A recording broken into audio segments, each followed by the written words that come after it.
것보단 슬픈 쪽인 이야기 하나 더. 젊은 남자 한 명이 늦은 겨울에 실종되었어. 현실적으로 그런 날씨엔 누구도 그렇게 트레일 깊숙한 곳까지 가선 안 됐었는데, 우리가 상당수의 트레일을 폐쇄하긴 하는데 눈이 엄청나게 오지 않는 한 1년 내내 열려있는 곳도 있었어. 그를 찾기 위해 수색을 했지만 그 해는 유난히 눈이 많이 내렸던지라 땅에는 약 1.8m의 눈이 쌓여 있었고, 우린 눈이 녹기 시작하는 봄까지는 그를 찾기 어려울 거라는 걸 알고 있었어. 아니나 다를까 처음 해빙기가 찾아왔을 때 한 등산객이 주요 트레일에서 조금 떨어진 곳에서 시신을 발견했다고 신고했어. 우리는 나무 아래 녹은 눈더미 속에서 그를 발견했는데, 나는 무슨 일이 일어났던 건지 한눈에 알아챘고 그건 날 완전히 겁에 질리게 만들었어. 스키나 스노보드를 타거나 산 좀 타봤다 하는 대부분의 사람들은 아마 짐작했을 거야.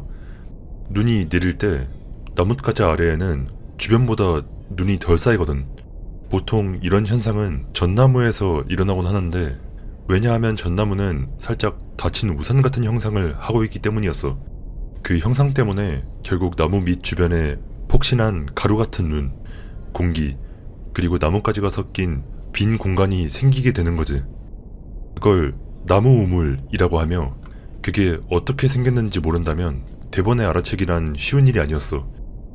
우리는 안내센터에 대문짝만한 표지판을 세워 사람들에게 그것의 위험성을 알렸지만, 비정상적으로 많은 눈이 왔던 해마다 그걸 읽지 않거나 아니면 경고를 진지하게 받아들이지 않는 사람이 적어도 한 명씩은 나왔어. 그리고 우린 봄이 오면 그 사실에 대해 알게 되는 거고, 내 생각에는 그 남자애는 하이킹을 하다가 피곤했거나 깊은 눈 속을 걷다가 다리가 저려와서 나무 우물이 있다는 것을 모른 채 나무 밑에 앉으려다 그 안에 빠져버린 것 같아. 그는 발이 위를 향한 채 빠져버렸고 주변의 눈이 그 주위로 무너져 빠져나가지 못한 채 질식사한 거지. 이것을 침설질식이라고 하는데, 정말 깊은 눈 속에서가 아니면 일반적으로 발생하지 않아. 하지만 이 사람처럼 이상한 자세로 갇히면 고작 1.8m의 눈만으로도 치명적일 수 있는 거지. 내가 가장 무서웠던 건 그가 얼마나 몸부림쳤을지 상상하는 거였어. 살을 내는 추위에 거꾸로 뒤집힌 채로. 금방 죽진 않았을 거야. 눈이 그의 몸 위로 빽빽하고 무거운 눈더미를 형성했을 거고, 빠져나오는 건 말 그대로 불가능이었겠지. 호흡이 조금씩 더 힘들어지면서 그는 무슨 일이 벌어지고 있는지 알았을 거야. 마지막 순간에 그가 무슨 생각을 하고 있었을지 상상도 할 수 없어. 내 친구들 중 야외 활동을 덜 하는 애들은 내가 출동 중에 고트맨을 본 적이 있는지 궁금해하곤 해. 안타깝게도 아니면 다행히도 그런 일은 한 번도 겪어보지 못했어. 가장 비슷한 건 그 검은 눈의 남자 정도긴 한데 나는 아무것도 보지 못했었지. 하지만 약간 비슷한 일이 있었던 출동이 있긴 했었어. 정확히 고트맨 때문이라고 콕 집어 말할 수 있는지는 모르겠지만, 한 나이든 여자가 트레일에서 기절해 본 지역으로 내려가는데 도움이 필요하다는 신고를 받았어. 우린 그 사람이 있는 곳까지 하이킹해갔고 그곳에 남편이 혼자 서 있었어.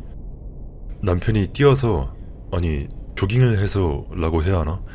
아무튼 우리한테 와서 자기가 트레일에서 조금 떨어진 곳에서 무언가를 보고 있었는데 아내가 뒤에서 비명을 지르기 시작했고, 그 후 아내에게 달려갔더니 아내가 길에 쓰러져 있었다고 말했어. 우리가 아내를 들것에 태워 안내센터로 데려다주고 있던 중 정신을 차리더니 다시 비명을 지르기 시작했어. 나는 아내를 진정시키고 무슨 일이 있었는지 물었지. 정확히 무슨 말을 했는지 기억나지는 않지만 일어났던 일은 대략적으로 다음과 같아. 아내가 남편을 기다리고 있었는데 어디선가 정말 이상한 소리가 들리기 시작했어. 아내가 말하길 고양이 소리랑 비슷했는데 어딘가 이상하다고 느꼈고, 왜 그렇게 느꼈는지 이유를 알 수 없었다고 했어. 소리를 더 잘 들어보려고 살짝 앞으로 향했더니 소리가 점점 가까워지는 것 같았어. 소리가 가까워질수록 점점 더 불안해지다가 마침내 무엇이 잘못된 건지 알아냈다고 해. 이 다음 부분은 제대로 기억해. 너무 이상해서 잊으려 해도 잊혀지지도 않을 거라 생각해. 그건 고양이가 아니었어요. 그건 야옹이라는 단어를 끊임없이 반복하는 어떤 남자였어요. 그냥 야옹, 야옹, 야옹 하고요. 하지만 남자가 아니었어요. 그럴 리가 없었죠. 남자가 그렇게 앵앵거리는 소리를 내는 건 들어본 적이 없었어요. 보청기가 고장났다고 생각했었는데 아니었어요. 보청기를 조정해봤는데도 여전히 앵앵거렸으니까요. 정말 끔찍했어요. 그 남자가 가까워지고 있었는데 보이지 않았어요. 가까이 올수록 더 무서워졌고 마지막으로 기억나는 건 나무 사이에서 어떤 형체가 나오는 광경이었어요. 아마 그때 기절했던 것 같네요.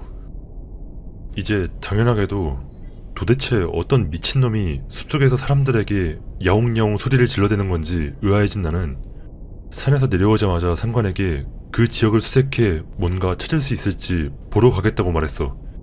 상관의 허락이 떨어졌고 나는 무전기를 들고 그 여자가 기절했던 곳으로 걸어갔지. 아무도 보이지 않아서 1마일 정도 더 갔었고 돌아오는 길엔 그 여자가 그를 어디서 봤는지 알아낼 수 있지 않을까 해서 트레이를 벗어나섰어. 이제 거의 해가 질 무렵이었고 밤에 혼자 돌아다니고 싶지도 않았기에 여기까지 하고 내일 다시 가봐야겠다고 마음먹었지. 그런데 돌아오는 길에 멀리서 무슨 소리가 들려오기 시작했어. 나는 그 자리에 멈춰 주변에 누군가 있으면 정체를 밝히라고 목소리를 높여 말했어. 소리는 가까워지거나 커지지 않았지만 그 소리는 마치 남자가 굉장히 이상하고 단조로운 소리로 야옹, 야옹이라고 하는 것 같았어. 우스꽝스럽게 들리겠지만 그 소리는 거의 마치 사우스파크 등장인물 중에 그 인공 후두기를 쓰는 네드라는 캐릭터의 목소리 같았어. 소리가 들려오는 것 같은 방향으로 길을 벗어났지만 전혀 가까워지지 않았어. 마치 사방에서 소리가 들려오는 것 같았지. 결국 소리는 서서히 사그라들었고 나는 다시 안내센터로 돌아갔어. 그와 비슷한 신고는 더 이상 없었고 그 지역으로 돌아가도 보았지만 그것과 똑같은 소리는 다시는 듣지 못했지. 그냥 어떤 애가 사람들한테 장난치는 걸 수도 있겠지만 어찌됐건 이상한 일이라는 건 인정하지 않을 수가 없네. 너희들이 이 이야기에 가져주는 어마어마한 관심에 또다시 놀라게 되네. 한 명 한 명한테 개별적으로 답을 해주는 건 도저히 불가능이라 그냥 몇 가지 공통적인 질문만 다시 한번 답변하고 그 다음 이야기로 넘어가도록 할게. 친구들의 이야기에 더해서 생각나는 대로 최대한 많이 써볼 생각이야. 너희가 공통적으로 궁금해하는 질문들에 대한 답변을 하자면 안타깝게도 내가 정확히 어디에서 일하는지 말하기는 좀 꺼려져. 사실 내가 여기서 언급한 것 중 일부는 들키면 심각한 문제가 되거나 해고까지 당할 수 있으니 그거에 대해서 너무 많은 이야기는 하지 않는 게 좋을 것 같네. 내가 있는 곳은 미국이고 광활한 야생으로 이루어진 지역이라는 점만 말해줄게. 수백 킬로에 달하는 울창한 숲과 산맥, 그리고 호수 몇 개가 있는 그런 곳이야. 계단에 대한 관심이 여전히 대단하네. 다행히 내 친구가 너희 모두 흥미로워할 만한 이야기를 들려줬어. 이번 포스트 마지막 부분에 더 자세히 설명할게. 상관에게 계단에 대해 물어볼 생각은 안 해봤냐는 질문에 대해 답을 하자면 물론 생각은 해봤지. 그러나 다시 한번 말하지만 내 직장을 걸고 싶지는 않거든. 근데 내 전 상관 중에 더 이상 수색 구조대에서 일하지 않는 사람이 있는데 그 사람이라면 나랑 이야기를 나눌 의향이 있을지도 모르겠네. 이번 주 내에 그 사람과 이야기를 나눠보고 결과를 알려줄게. 수색 구조대원이 되는 것에 대한 조언이라면 내가 줄 수 있는 가장 좋은 조언은 지역 산림청에 연락하여 교육 과정을 제공하는지 혹은 자격 요건은 무엇인지 알아보는 거라고 생각해. 나는 이 일을 수년간 해왔고 수색 구조 활동 자원봉사로 시작했었거든. 가끔 비극적인 상황이 발생하긴 하지만 정말 좋은 직업이고 다른 일은 하고 싶지 않아. 여기까지 하고 이제 이야기로 넘어가서 첫 번째는 내가 훈련을 마친 직후에 나갔던 출동에서 있었던 일이야. 그때의 나에게 있어선 아직 모든 게 꽤 새로웠었지. 이 일을 시작하기 전에 나는 자원봉사자였기 때문에 무슨 일을 겪게 될지에 대해 기본적인 지식은 가지고 있긴 했어. 하지만 자원봉사자가 하는 일은 베테랑 수색대원이 흔적을 찾고 난 후에 실종자 수색에 투입되는 게 다이고, 수색대원이 되고 난 후에는 동물에게 물린 것부터 심장마비까지 온갖 출동에 투입되게 되지. 이 사건은 아침 일찍 신고되었어. 호숫가를 따라 난 트레일을 가던 젊은 커플이었지. 남편은 완전히 히스테릭해서 우린 무슨 일이 일어나고 있는지 알 수가 없었어. 뒤로 여자의 비명소리가 들렸고 남편은 지금 당장 와달라고 간청하고 있었어. 우리가 거기에 도착했을 때 우리는 그가 아내를 안고 있는 걸 보았어. 아내는 품에 무언가를 안은 채 거의 짐승의 것과도 같은 끔찍한 비명소리를 내지르고 있었고 남편은 흐느끼고 있었어. 그는 우리를 보더니 도와달라고, 제발 여기까지 구급차를 불러달라고 소리치더라고. 근데 당연하지만 우리가 무작정 산책로를 따라 구급차를 몰고 올 수는 없는 노릇이었고, 그래서 우리는 그에게 아내가 도움이 필요한지 아니면 혼자 걸을 수 있는지에 대해 물었어. 그는 여전히 히스테릭하게 반응했지만 간신히 우리에게 자기 자신이나 아내가 도움이 필요한 건 아니라고 말했지. 베테랑 한 명이 그를 진정시키려고 하는 동안 나는 아내에게 다가가서 무슨 일이냐고 물었어. 아내는 무언가를 품에 안고 흔들며 계속해서 끊임없이 비명을 지르고 있었어. 나는 아내가 뭘 들고 있는 건지 보기 위해 쪼그려 앉았고, 뭘 들고 있는지는 몰라도 아내는 그것으로부터 나온 피를 뒤집어 쓰고 있었어. 그리고 바로 그때 나는 아내의 몸 앞쪽에 아기띠가 있는 걸 발견하곤 가슴이 철렁 내려앉았어. 난 무슨 일인지 말해달라고 하며 아내가 뭘 안고 있는지 확인할 수 있도록 팔을 살며시 벌렸어. 그건 아기, 죽은 게 분명한 아기였어. 머리 한쪽이 움푹 패여있고 온몸에 긁힌 자국이 있었어. 시체는 전에도 본 적이 있었지만 이 상황에 대한 모든 게 나에게 굉장한 충격으로 다가왔어.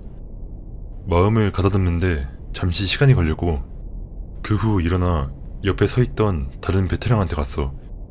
그에게 죽은 아이였다고 말했더니 그는 내 어깨를 가볍게 두드리며 자기가 처리하겠다고 하더라. 아내가 자신의 아이를 우리에게 내보여주기까지 장장 1시간이 걸렸어.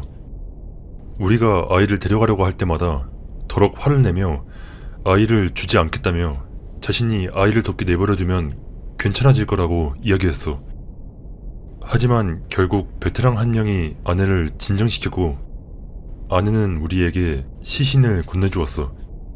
우리는 시신을 처치구역으로 옮겼는데, 그러나 나중에 온 응급구조원들은 애초부터 아이는 가망이 없었다고 말했어.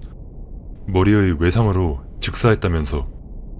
나는 부부가 갔던 병원의 간호사 중 한 명과 절친한 사이였는데 나중에 걔가 무슨 일이 있었는지 말해줬었지. 걔한테 들은 이야기는 이래. 부부는 아기를 아기띠에 안고 걷고 있었고 아이가 칭얼거려서 멈췄다고 해. 아빠는 아이를 안은 채 트레일 옆에 작은 골짜기를 내려다보고 있었고 엄마는 그 옆에 서려고 하다가 미끄러운 흙을 밟고 넘어진 거야. 엄마가 아빠에게 넘어졌고 아빠가 아이를 떨어뜨렸고 아이는 6m 아래 바위를 향해 곤두박질 쳤어. 아빠가 내려가서 아이를 데려왔지만 아이는 머리부터 떨어져 아빠가 도착했을 때는 이미 죽어 있었어.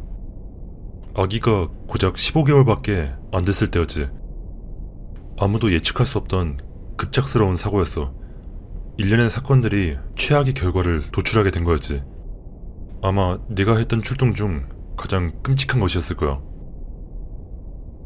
내가 수색구조대원으로 근무하는 동안 동물에게 물리는 사고를 많이 본 건 아니었어. 주된 이유는 이 지역에 동물이 많이 오지 않기 때문이었지. 지역에 곰이 있긴 했지만 사람에게는 접근하지 않으려 하기 때문에 목격 사례가 매우 드물어. 대부분 보게 되는 건 작은 동물들이지. 코요테, 너구리, 스컹크 같은 것들 말이야. 하지만 예외가 하나 있는데 그건 바로 무스야. 그리고 여기서 강조하는데 무스는 정말 성질 더러운 새끼들이야. 지 마음대로 온갖 것들을 쫓아가는데 만약 암컷 무스와 새끼 무스 사이에 끼게 된다면 그날이 제삿날인 거지. 가장 재밌는 신고 중 하나는 무지막지하게 거대한 수컷 무스에게 쫓겨 나무 위에 고립된 남자에 대한 신고였어. 그를 끌어내리는데 거의 1시간이 걸렸고 마침내 그가 다시 지면에 발을 디뎠을 때 그는 나를 보더니 어우, 저 새끼들은 가까이서 보니까 더 크네 라고 말했어. 별로 무서운 이야기는 아닌 것 같지만 그래도 우린 그 이야기를 하며 웃고는 해. 솔직히 내가 이 이야기를 어떻게 잊고 있었는지 모르겠지만 이건 지금까지 나에게 일어난 중 가장 무서운 일이었어. 아마도 오랫동안 잊으려고 애썼기 때문에 바로 떠오르지 않았던 것 같아. 만약 네가 수색 구조대원이 되어 말 그대로 거의 모든 시간을 숲에서 보내게 된다면 혼자가 되는 거나 오지 한복판에 나가는 거에 대한 공포심이 생기게 되는 건 전력으로 피하고 싶게 될 거야. 그래서 이런 경험을 하면 그냥 잊어버리고 넘어가는 경향이 있게 되는 거지. 오늘날까지 이 경험이 이 일이 내게 맞는 직업인지 진지하게 고민하게 만든 유일한 경험이었어. 이 일에 대해 이야기하는 건 별로 좋아하지 않지만 최선을 다해 기억하려고 노력해볼게. 내 기억으로는 봄이 끝나갈 무렵에 일어난 일이었어. 전형적인 미아 신고였지. 4살 배기 여자아이가 가족 캠핑장에서 빠져나와 2시간 정도 실종된 상태였어.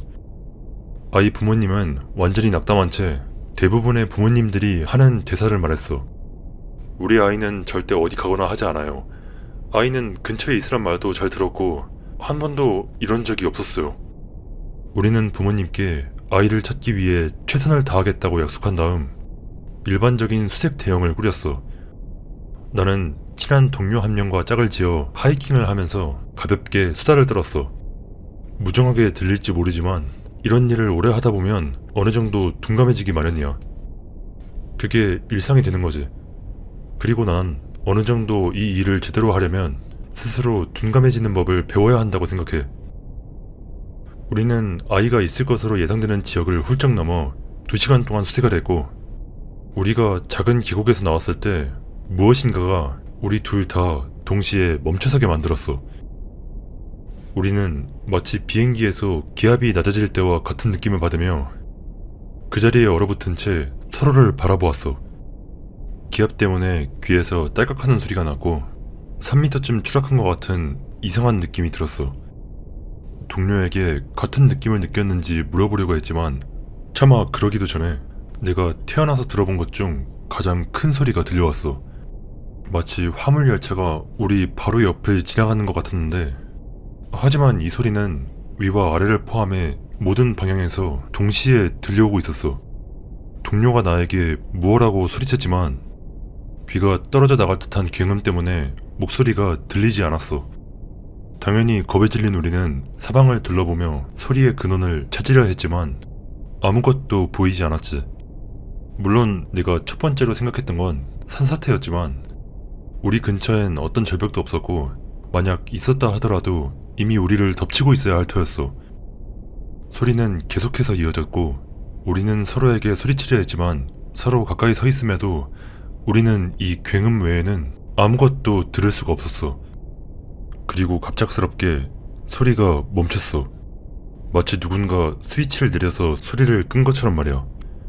우리는 잠시 그 자리에 미동도 하지 않고 가만히 서 있었고 그러고 있자 평범한 숲의 소리가 천천히 돌아왔어. 동료는 방금 도대체 무슨 일이 일어났던 거냐고 물었지만 나는 그저 어깨만 으슥해 보였고 우리는 그 자리에 서서 서로를 잠시 바라보았지. 나는 무전기를 켜서 방금 그 세상이 무너지는 것 같은 소리를 들은 사람이 있는지 물었지만 아무도 듣지 못했다고 했어. 우린 서로 소리치는 소리도 들릴 정도로밖에 떨어져 있지 않았는데도 말이야. 동료와 나는 그냥 그런가 보다 하고 계속 나아갔어. 1시간쯤 후 우리 모두가 무전으로 확인을 거쳤지만 아무도 그 어린 소녀를 찾지 못했었어. 대부분의 경우 어두워지면 수색을 중단하지만 아이에 대한 아무런 단서도 없었기 때문에 나와 동료를 포함한 몇몇은 계속 수색하기로 결정했어. 우리는 서로 가까운 거리를 유지한 채 몇 분마다 아이의 이름을 불렀지. 이 시점에서 나는 아이를 찾을 수 있기를 간절히 바랬어. 나는 아이들을 별로 좋아하지 않기는 하지만 애들이 어둠 속에서 혼자 있는다는 건 끔찍하니까. 낮에도 숲은 아이들에게 위협적일 수 있지만 밤의 숲은 또 완전히 다른 이야기였어. 하지만 우리는 아이의 어떠한 흔적도 보지 못했고 우리의 부름에 대답도 하지 않았어. 그리고 저녁 무렵 우리는 집결지로 돌아가기로 결정했어. 우리가 반쯤 돌아왔을 때 동료가 멈춰서서 우리 오른쪽 정말 두꺼운 쓰러진 나무인지 아니면 죽은 나무 군락인지에다가 빛을 비췄어. 나는 동료에게 대답 소리를 들은 건지 물었지만 그는 잠깐 조용히 하고 들어보라고만 했어. 소리가 들렸어. 저 멀리서 아이가 우는 것 같은 소리가 들려왔어. 우리는 둘 다 그 아이의 이름을 부르고 대답이 돌아올 것을 기대하며 귀를 기울였지만 들리는 건 정말 희미한 울음소리 뿐이었어. 우리는 그 쓰러진 나무 쪽으로 향한 다음 옆으로 돌아가며 아이의 이름을 끊임없이 불렀어.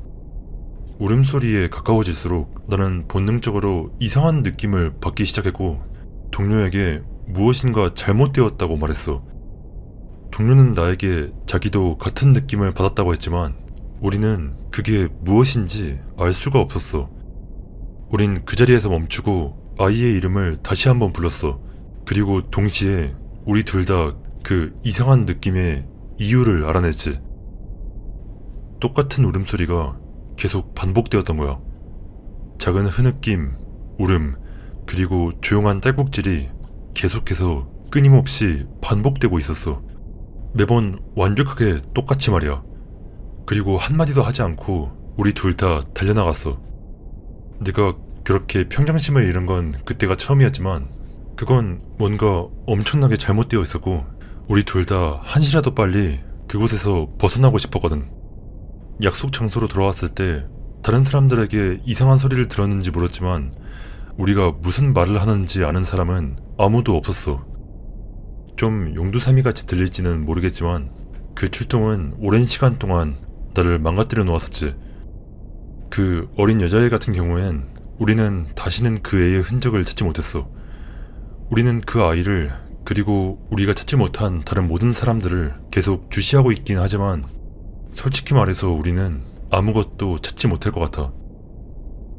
내가 출동했던 실종자 친구 중 완전히 실종된, 즉 흔적도 없고 시신도 발견되지 않은 경우는 정말 극소수에 불과해. 하지만 가끔은 시신을 발견했지만 해답보다 의문만 더 커지는 경우도 있었어.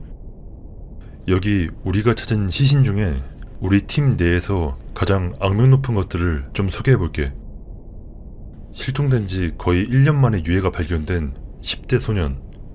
우리는 그의 두개골 윗부분과 손가락뼈 2개, 그리고 카메라를 그가 마지막으로 목격된 곳에서 약 64km 떨어진 곳에서 발견했었어. 안타깝게도 카메라는 파괴되어 있었지. 한 달 전에 사라진 나이든 남성의 골반. 우리가 찾은 건 그게 전부였어. 국립공원 남쪽 능선의 가장 높은 봉우리에 있던 2살짜리 남자아이의 아래턱과 오른발. 다운 증후군을 앓고 있는 10살짜리 여자아이의 시신이 실종된 곳으로부터 거의 32km 떨어진 곳에서 발견되었어. 실종 3주 후 저체온증으로 사망했으며 신발과 재킷을 제외한 모든 옷은 온전했지. 부검 당시 아이의 뱃속에서는 산딸기와 익힌 고기가 발견되었어. 검시관은 누군가 아이를 돌봐줬던 것 같다고 말했지. 확인된 용의자는 단 한 명도 없었어. 한 살배기 아기의 얼어붙은 시신이 실종된 지 일주일 만에 마지막으로 목격된 곳에서 16km 떨어진 나무 줄기 안에서 발견되었어. 아기의 뱃속에서는 신선한 우유가 발견되었지만 아기의 혀가 없었어. 3살짜리 여자아이의 척추뼈 하나와 오른쪽 무릎뼈가 그전 여름 아이의 가족이 캠핑을 했던 곳에서 20마일 떨어진 눈 속에서 발견되었어. 이제 친구가 들려준 이야기 몇 가지로 넘어가 볼게. 너희들 모두 계단에 관심이 있다고 하던데 운이 좋네. 친구가 계단을 더 가까이서 직접 봤었거든. 친구도 계단이 왜 존재하는지에 대해서는 모르지만 나보다 경험이 더 풍부하다는 건 확실해. 내 친구는 약 7년 동안 수색 구조대원으로 일해왔었어. 대학 3학년 때 시작했었지. 그리고 처음 계단을 만났을 때 나랑 아주 비슷한 경험을 했어. 친구의 교관은 우리 교관과 거의 비슷하게 절대 계단 근처에 가거나 만지거나 올라가지 말라고 이야기했어. 친구는 처음 1년 동안은 그 말에 따랐지만 호기심을 이기지 못하고 출동을 나갔던 어느 날 대형에서 나와 계단을 확인하러 갔어.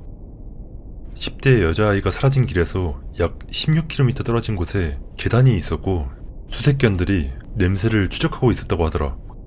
친구는 홀로 주요 대열보다 뒤쳐져 있었는데 그의 왼쪽으로 계단이 보였어. 카펫도 말끔했고 새하얀 색이라 마치 새 집에서 나온 것처럼 보였어. 가까이 가도 아무런 느낌도 이상한 소리도 들리지 않았다고 해. 친구는 뭐 귀에서 피가 난다든가 쓰러진다든가 그런 걸 예상하고 있었지만 바로 옆에 가서도 아무것도 느끼지 못했다고 했어. 친구가 말하길 유일하게 이상했던 건 계단에 어떠한 잔해도 없다는 거였어. 흙도 나뭇잎도 먼지도 그 어떤 것도 없었어. 그리고 바로 주변에는 동물이나 곤충이 활동하는 흔적도 보이지 않았는데 친구는 그게 이상하다고 느꼈어. 계단을 피하는 것 같다기보단 숲에 비교적 척박한 곳에 우연히 있는 것 같았다고 해. 그는 계단을 만져보았지만 새 카펫에서 느껴지는 그런 끈적끈적한 느낌 외에는 아무것도 느껴지지 않았어. 무전기가 켜져 있음을 확실히 한 뒤 천천히 계단을 올라갔는데 친구가 말하길 엄청나게 무서웠다고 해. 왜냐하면 사람들이 각인시켜 놓은 인식 때문에 자기에게 무슨 일이 일어날지 확신할 수가 없었거든.